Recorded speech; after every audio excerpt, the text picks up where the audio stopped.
Well, I'm back. Went and made some calls I needed to make.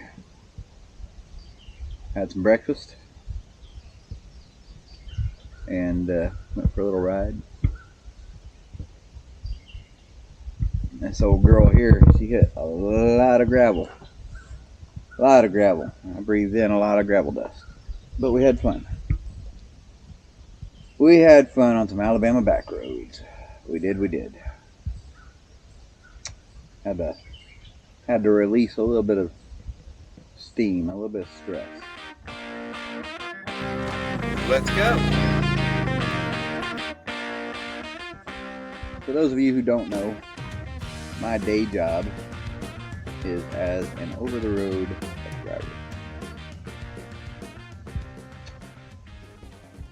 And for the majority of my 26 years driving, I've been a lease operator, which means I lease a truck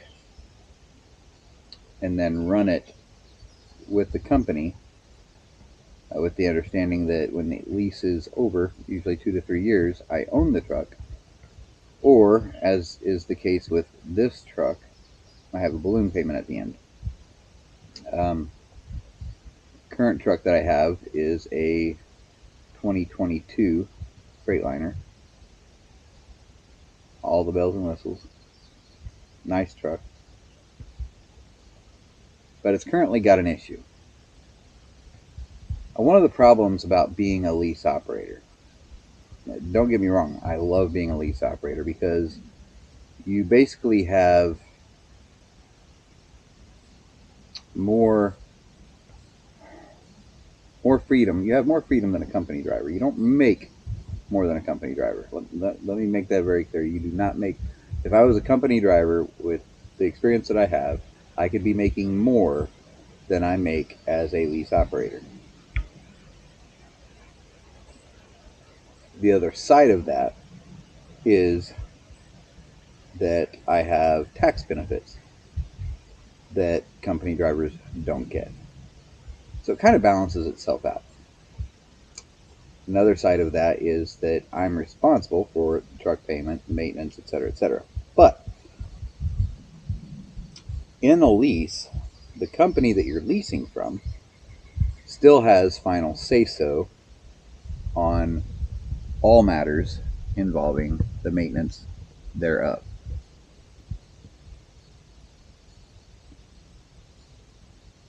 That's in spite of the fact that I'm paying for it, right?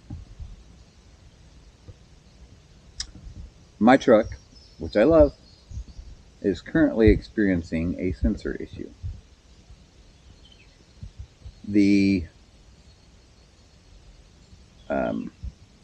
warning, the dummy light on the dashboard that pops up and tells you what it's doing or whatever, is one that seemingly Freightliner doesn't even know, or Detroit doesn't even know what it is, evidently, because it pops up and it says depress brake while I'm driving down the road, right? Depress brake. And I'll do that a few times, and then it'll decide that it wants to shift into neutral, and then you're lucky if you can get it to go in just sixth or second or whatever, somewhere in between there. It has 12 gears, so sixth or second is not a great option. You know, on the bike, sixth is great. Second is not so great. In a truck that has 12 gears, six is terrible, and two is why am I even here? And then there are times that it won't shift back into gear out of neutral at all. So I pull over, obviously. Well, I coast over and set for 20-30 minutes, and then I can get 20 or 30 minutes down the road before it starts doing it again. If I set for a couple hours, I can get a couple hours down the road before it does it again. If I set for a day, I can get a day down the road before it does it again. If I set for 2 days, I can get 2 days down the road before it does it again. Ask me how I know. I'll tell you. So this started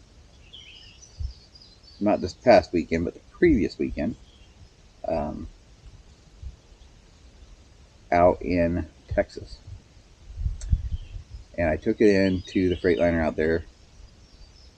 And of course, being a sensor, unless the person is a true mechanic, all they can do is hook up a computer and hope for the computer to tell them what went wrong.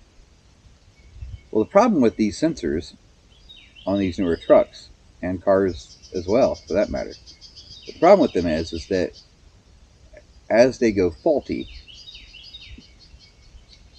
it overheats, it separates, it calls out the code, but then when it cools down and it reconnects properly, there's no way for a technician to pull up any codes because it cancels its code out because it's working now, right? So I knew going in out there in Texas, I'm like, okay, it's a sensor. Let's brainstorm and figure out what sensor it could be. I went online and looked, and one of the things online said it could be the brake pressure sensor. So when I went into Freightliner out there, and when you go into Freightliner, you've got basically two options with this type of deal. Pay $300 for diagnostics, which 9 times out of 10, because it's a sensor that's going in and out, it's not going to tell you anything. So you just spent $300 for nothing. Or you can spend $200 for the hour. I think it's $195 an hour, plus whatever extra little fees they tag on just because they can, plus the cost of the sensor that they replace, which most sensors cost somewhere between $50 and $100, right? So if you pull in and you have them just run diagnostics and find out nothing, it costs $300. If you pull in and have a sensor replaced without having them do diagnostics or anything, it's going to cost about $300. So here's the thing. Again, the company that I'm leased with, they have final say-so in what happens with the truck. I convinced the guy to go ahead and let's get this brake pressure sensor replaced. It's my money. I shouldn't have to convince anybody, but I had to convince him. Let's do this. He said, all right. That makes sense. Now, I'd been sitting for 2 days because it was a weekend.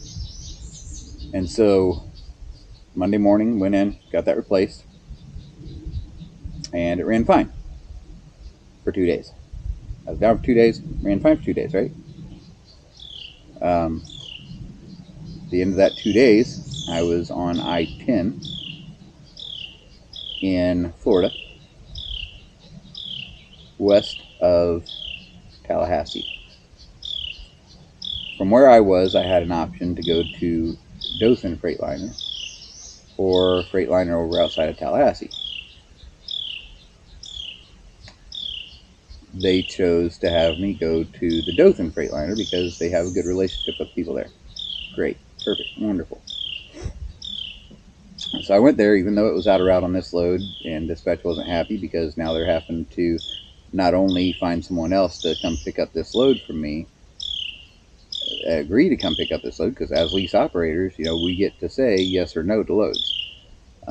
So he was able to find somebody to come pick up this load from me out of route, so they've got to pay out of route miles now to get this load where it was supposed to be. Meanwhile, I set for a day. They ran diagnostics, took it for a test drive, couldn't find nothing. Here's the deal. It's a sensor. Unless it overheats, you're not going to know what it is. Taking it 20 miles up the road, after it's sat for a day, you're not going to know what it is. So, I spent that day, whole day and night, shopped there, for them to basically come back and say, yeah, we got nothing. They even sent the log files and everything into Detroit. And Detroit had nothing. Surprise, surprise. So, get out of the shop, go pick up another load. 1 day later, it does again. I sat for a day, I got to drive for a day. That's how I know. If you sit for 2 days, you can drive for 2 days. If you sit for 1 day, you can drive for 1 day. If you sit for 20 minutes, you can drive for 20 minutes. If you sit for 30 minutes, you can drive for 30 minutes. So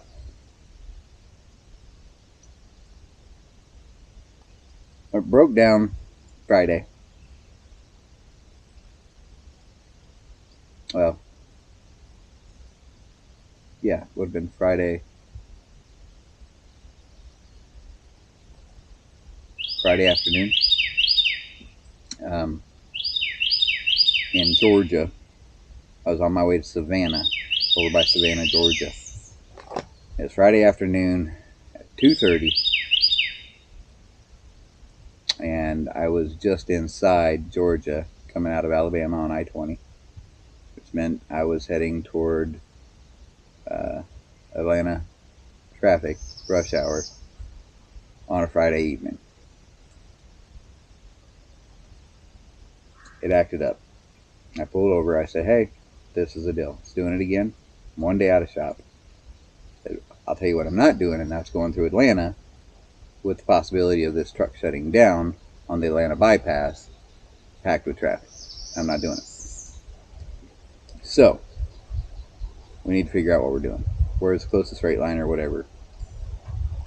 And I talked to the guy over maintenance, and I said, "Listen," I said, "we've run the diagnostics. It's not pulling anything up. It's a sensor going bad, obviously. So here's my thinking. We can spend a ton of money over the next couple months. Every time it does this, stopping into a shop, stopping into a Freightliner, trying to get a code on it, trying to get something on it. But ultimately, unless it's doing it at that time, nothing is going to show on any diagnostics. So here's my thought. We know it's a sensor. Why don't we get a couple of good mechanics, not technicians, but mechanics? And I'll tell you all in a little bit the difference between a technician and a mechanic. But get a couple of good mechanics that know their stuff to brainstorm together and say, okay, these are 5 to 10 possible sensors that it could be. Okay. Give me the list of those sensors. Every time it does this, I'll take it into a Freightliner. I'll get one of those sensors replaced. This is what I told the guy over maintenance, right? He said, "Yeah, that sounds good." And my dispatcher actually had a good idea, but a very costly idea, and that was to put it on a dyno until it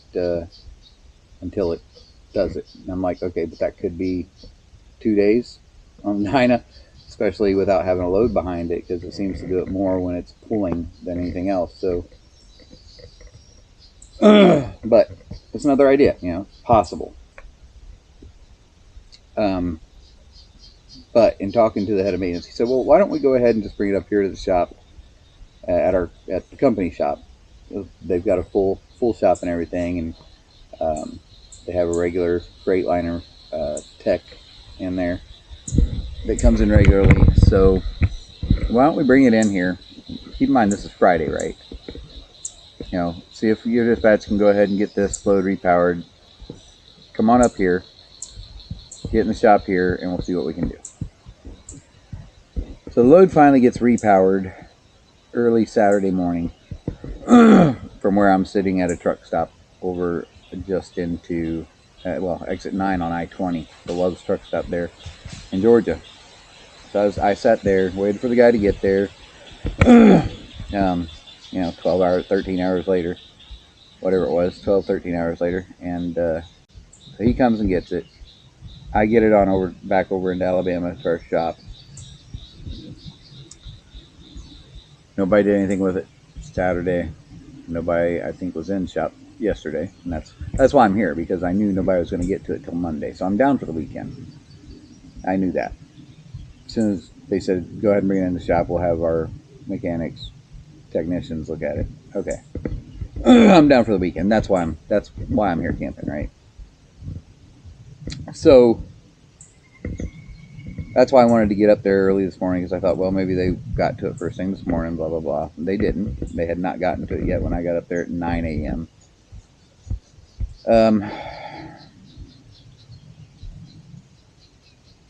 well, when I called him at 9 a.m. because I'm about an hour away, and I have to go like 20 minutes up the road to get signal.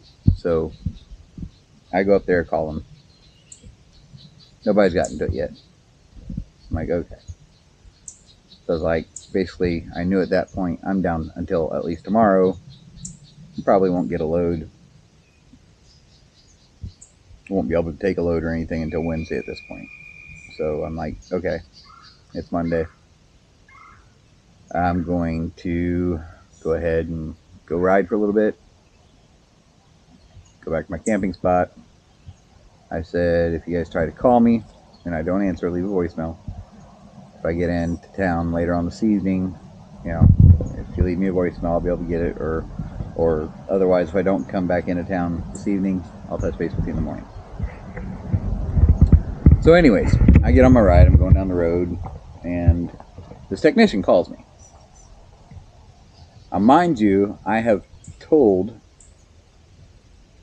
the head of our maintenance what the truck is doing several times now.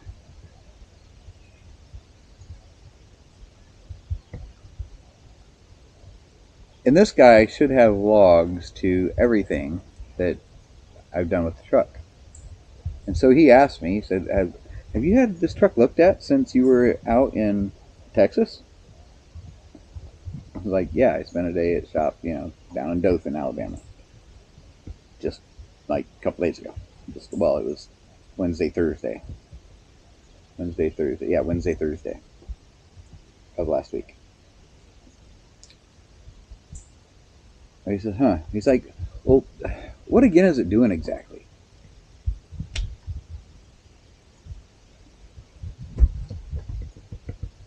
I wrote it up when I brought it in the shop. I wrote it up. Exactly what it was doing. On top of that, based on my conversations with the head of maintenance, it should have already been in the computer what it's doing. But naturally, this is the Freightliner tech that they have come in, and he said, "Well, I ran diag on it, and I can't see anything." I know it's a sensor that's going bad. You're not going to see it in your diagnostics until it is shot. I know you can't see anything on this on diagnostics. There's no reason to run diagnostics on it. It's pointless to run diagnostics on it. It's a waste of time. It's a waste of money. Well, I don't know what else to do. I'm going to have a mechanic take it for a ride. Well, unless you plan on having that mechanic run it for probably 8 hours out and back, it's probably not going to do anything. Because it's sat now since Saturday morning, it's been 2 days, you might actually need to run it for 2 full days before it does it. So, another waste of time and money. I'm paying for all of this. I'm paying for this. So I said, okay, well, just, I guess do what you need to do. But it's not going to do any good. So it's just wasted time and money. But let me know what you find out. Call me, leave a message. I'm camping, so I told him, I said, right now I'm on some gravel back roads over here in the hills, and honestly, he was lucky he got through to me when he called, or I was lucky I'm not sure that anybody was really lucky that we had that conversation, because it was a pointless conversation to have.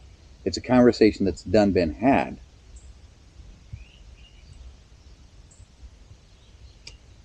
So, they're going to have a mechanic take it for a ride, probably 20 miles up the road and back, and be like, yeah, it's not doing anything. And then, maybe the head of maintenance will actually take the time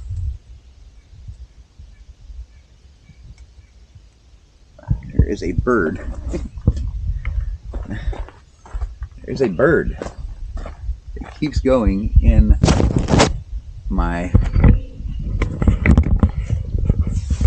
bed. Like, are they...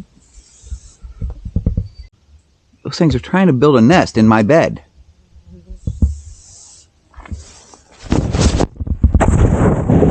No, they're not trying to build a nest in my bed. They're building a nest in my bed. Okay, you guys, this is unacceptable. This is unacceptable behavior. Holy crap.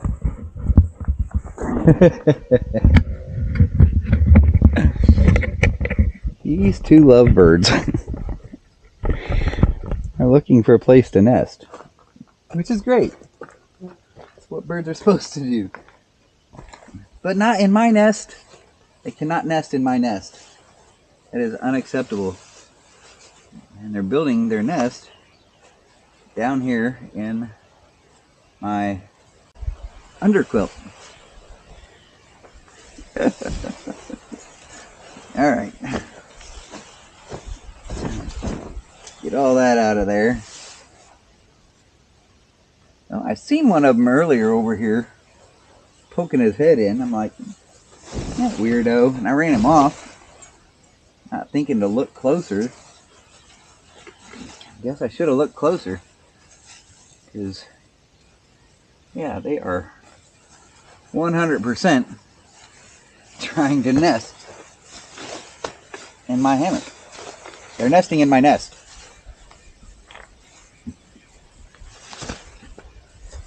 Birds are nesting in my nest. That is not okay, birds. My last name is Crow, but this is unacceptable. This is unacceptable. At least they didn't take a dump in here. Goodness. Goodness. Alright. It's just crazy. I have never had birds try to build a nest in my nest. That is too funny. Too funny. Alright, so I guess what that means is I definitely need to tighten some things up here, huh? Yepper. Alright, let's see here. What's gonna be the best way to do that? I think I will pull this around here. Is there? Thought there was, but there does not seem to be a way. Tighten that down. Alright. That's tightened down.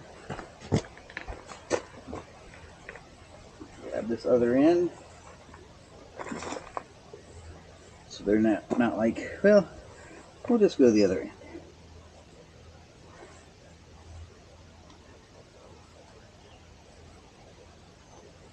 For being bird brains, birds are actually pretty smart. I mean, wow.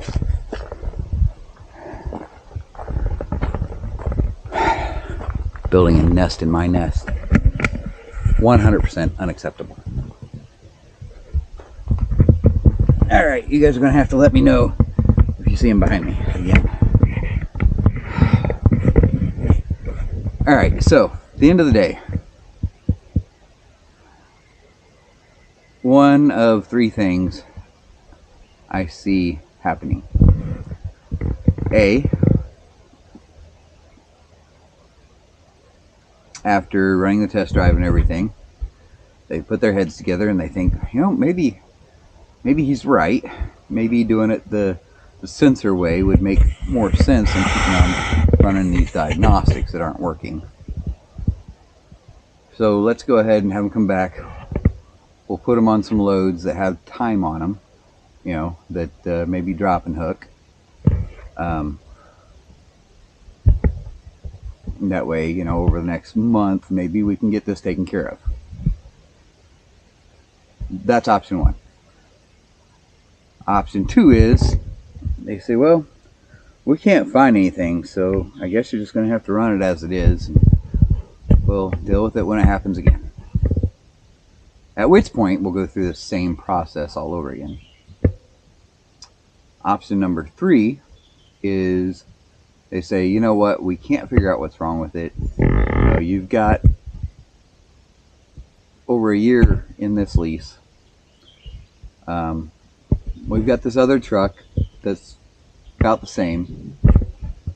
So we're just going to go ahead, if it's okay with you, and we'll switch you into that truck. Those are the 3 options that I foresee happening tomorrow.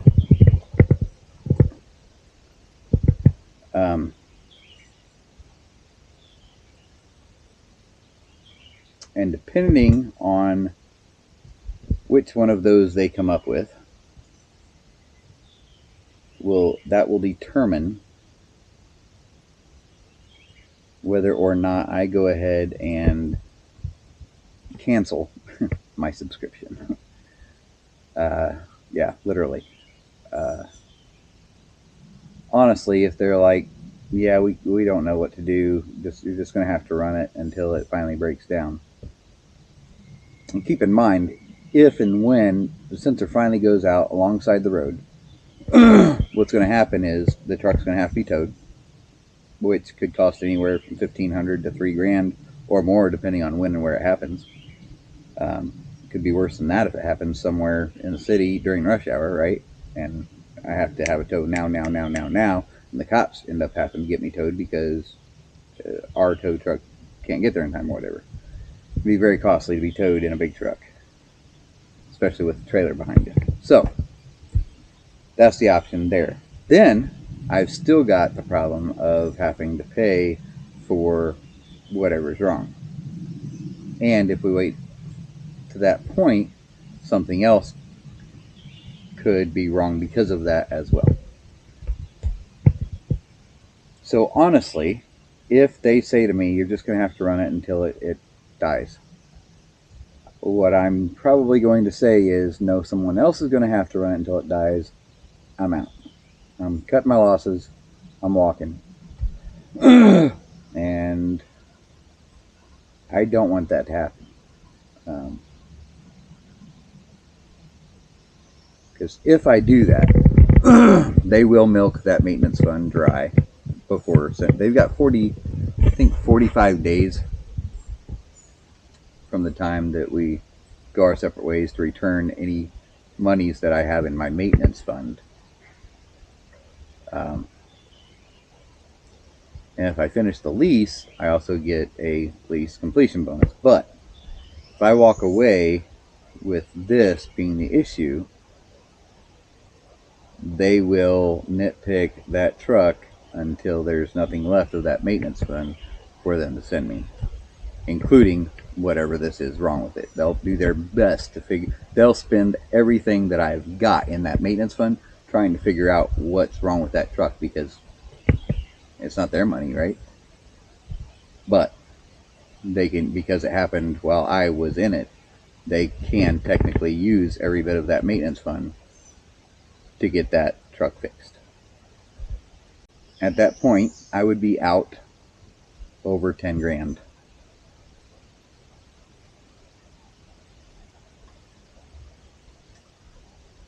When for the sake of a sensor that, you know, if they could come up.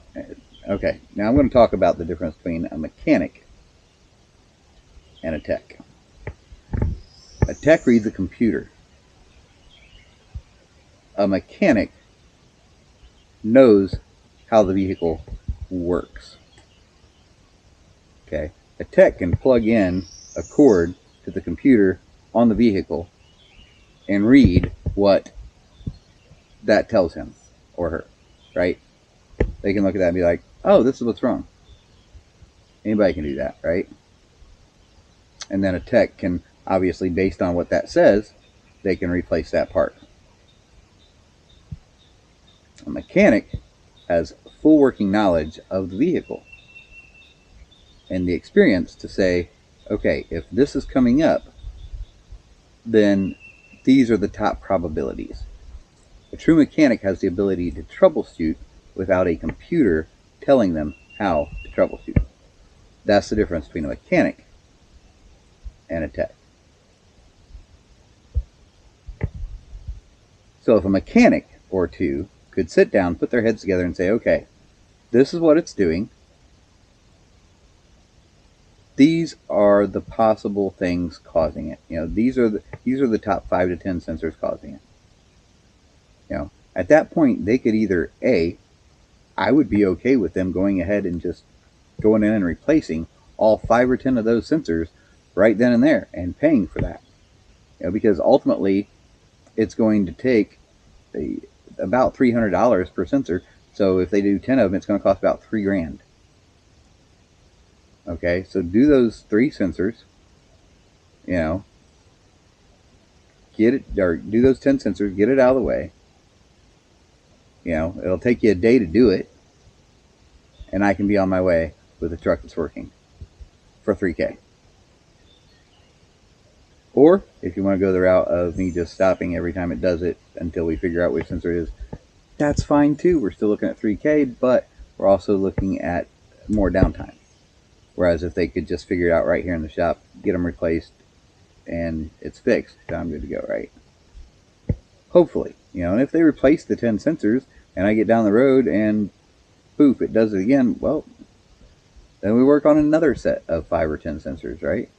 But at least something's being done and not just a bunch of diagnostics that aren't going to accomplish anything. Anyways, to say I'm frustrated is probably an understatement. But that's why I'm still here, because the truck is not ready to go. The worst part about this is that because of this issue now over the last week, I'm in the hole. I haven't made any money after truck payment and everything. I'm behind the 8 ball quite a bit this week, and I was supposed to be home this Friday because my wife and I have a vacation planned with some friends for 10 days. It's my birthday, Father's Day, perfect 10 days to take a vacation. But because of this putting us behind the 8 ball quite a bit, now to do that is going to put a financial strain there that doesn't need to be there. Frustrating, stressful. Now this is trucking, okay? Some of this is just trucking stuff. Sometimes you break down before a big event and you're unable to make the big event. Anybody that's been an over-the-road truck driver for any amount of time knows that. That's trucking life, okay? When you're an over-the-road truck driver, that's just how it is. That's where I'm at.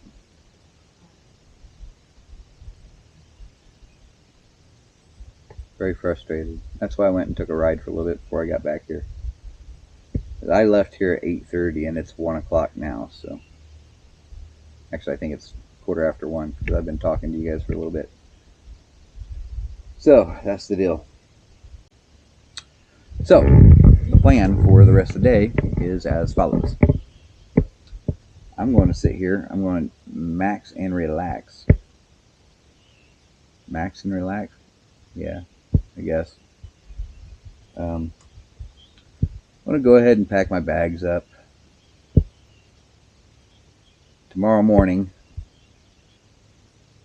I'm not just going to call in. I'm going to go ahead, pack up, and head in and find out what we're doing. And if I have to jump on desks at that time, then that's what we'll do.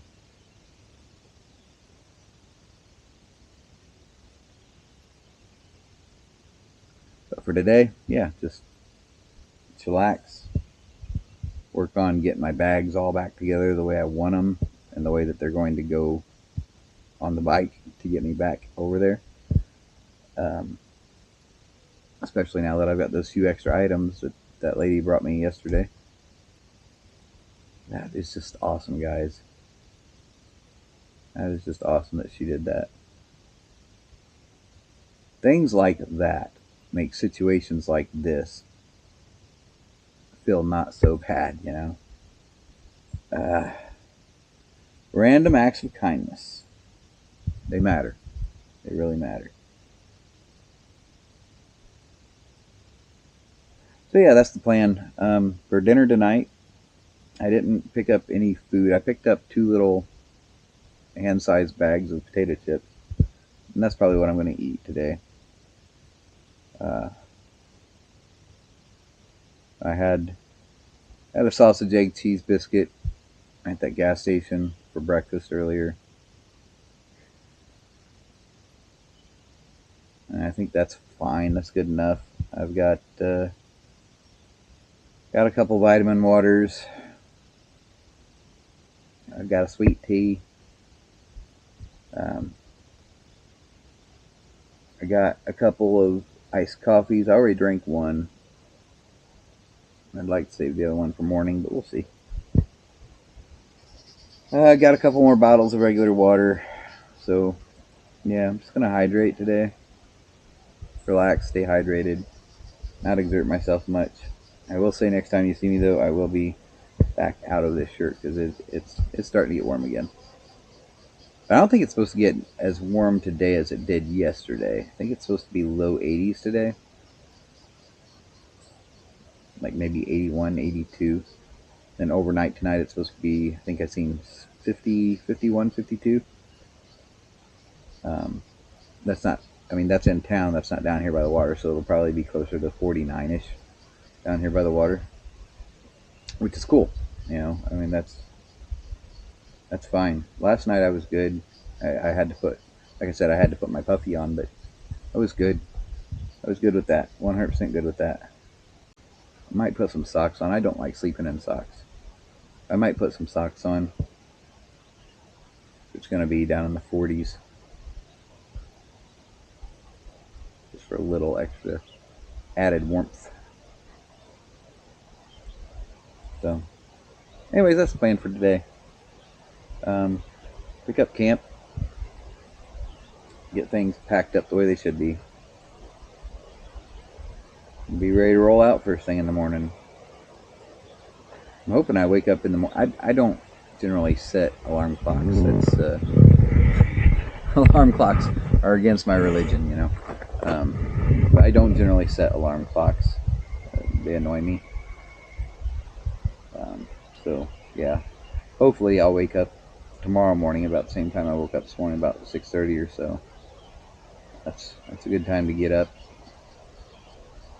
If I can get everything packed up and most of it loaded up tonight, then in the morning all I will need to do is tear down what's still left up. And I'll probably go ahead and take down the free soldier tarp up there and get it packed down tonight. That way it's not wet in the morning from dew. One less thing to take care of in the morning. And then I've just got the sleep system. And that sleep system, the way it is,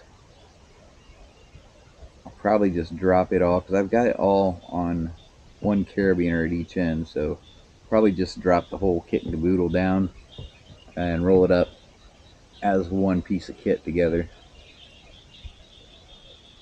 Yeah. Yep. That'll allow me to pack up camp pretty quickly in the morning. But if I can get everything else packed up tonight, that would be good. And it's still early in the day. Still early. Probably what, between quarter after 1 and between quarter to 2 and 2 o'clock probably. That's my guess. My phone is covered in dirt. That's 1:30. It's just now 1:30, so.